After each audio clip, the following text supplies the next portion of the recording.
Hello বন্ধুরা, তোমরা সবাই কেমন আছো? আশা করছি তোমরা সবাই ভালো আছো, আর তোমাদের আশীর্বাদে আমিও ভালো আছি। তো আবারও একটা ব্লগ নিয়ে তোমাদের কাছে চলে এসেছি। তো অনেক দিন পর। তো দেখো তোমাদের দাদাভাইদের সাথে কোথায় যাচ্ছি বলো তো? তো তোমরা বলো দেখে কোথায় যাচ্ছি। না না না, তোমরা কি করে জানবে?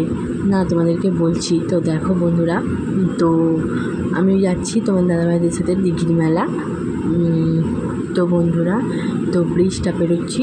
তো খুবই ভয় লাগছিলো ব্রিজটা পেরোতে, কারণ আমার বাইকে তো তাই। তো দেখো রোদে চোখে পড়ছে,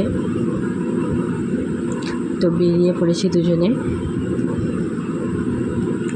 তো দেখো একটা জাগ্রত মন্দির তোমাদের দেখাচ্ছি, বিক্রমপুরের মন্দির।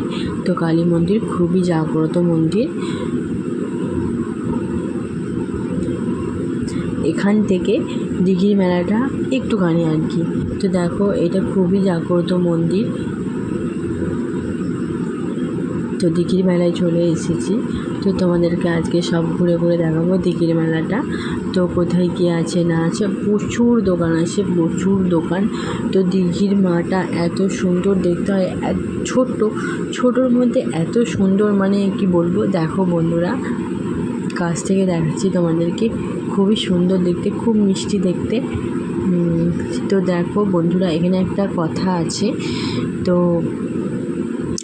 দিঘি, তোমরা নিশ্চয়ই নামটা শুনেছ, এই যে বিখ্যাত পুকুর। এখানে সবাই পাশে পাশে আলতা, সিঁদুর, তারপরে শাঁখা পলা সব বিক্রি করে। তো কেন জানো, এখান থেকে সবাই আলতা, সিঁদুর, শাঁখা পলা সব কিনে নিয়ে যায়। কারণ এখানে যে দিঘির মা, সে তখন একটা পরিবারে জন্মগ্রহণ করেছিল। তো আমাদের শোনা আর কি, বাবা মা ঠাকুমা এদের কাছ থেকে শোনা। তো তখন সে একটা শাঁখাপালা বিক্রি করতেছিল, একটা শাঁখারি, তার কাছ থেকে শাঁখাপালা পড়েছিল। আর পরে সে নদীর জলেতে, ওই জলটাতে, দিঘির জলটাতে তো ডুবে মানে ছোট বাচ্চা মেয়ে তো, তখন ওর বাবা মা খুঁজছিল। তখন বলছে কোথায় রে, কোথায় গেল? তখন সে হাত দুটো বাড়িয়ে দেখিয়ে দিয়েছিল যে আমি এখানে আছি। এটা একটা গল্প আছে, তো গল্প হলেও কিছুটা সত্যি। তো দেখো বন্ধুরা, গল্প করতে করতে বাড়ি চলে যাচ্ছে, অন্ধকার হয়ে গেছে। টাটা বন্ধুরা।